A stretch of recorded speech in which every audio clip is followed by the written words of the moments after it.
L'industrie de défense française. Un secteur pas comme les autres. La France se situe aujourd'hui au 4e rang mondial des États producteurs et exportateurs d'armement, derrière les États-Unis, la Russie et la Chine. L'industrie de défense française, aussi appelée Base industrielle et technologique de défense, BITD, emploie environ 165 000 personnes au sein de 4 000 entreprises, dont les principales sont Dassault Aviation, Thales, Airbus Group, Safran ou encore Naval Group, ex-DCNS. La BITD française produit des armements de haut niveau technologique, notamment des sous-marins, des avions de combat comme le Rafale, des hélicoptères, des véhicules blindés, des systèmes électroniques, radars ou systèmes de communication par exemple. L'industrie de défense n'est pas une industrie ordinaire, car ses clients sont des États.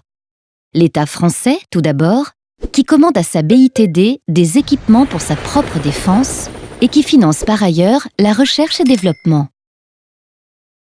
Les ventes d'armes à des pays étrangers sont soumises à autorisation de l'État français.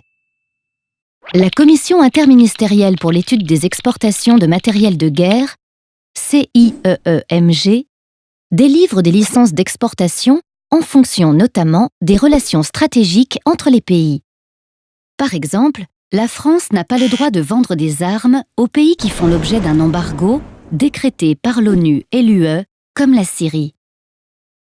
L'Arabie saoudite est son principal client ces 10 dernières années. La France a par ailleurs récemment vendu des Rafales à l'Inde, au Qatar et à l'Égypte, et des sous-marins à l'Australie. Les États qui commandent des armements à la France souhaitent la plupart du temps que la production, voire la conception et l'entretien, se déroulent sur leur propre territoire grâce à des transferts de compétences et de technologies. On parle d'offset direct. Pour répondre à ces exigences, les entreprises françaises installent des filiales ou encore établissent des co-entreprises ou joint ventures, JV, avec des entreprises locales.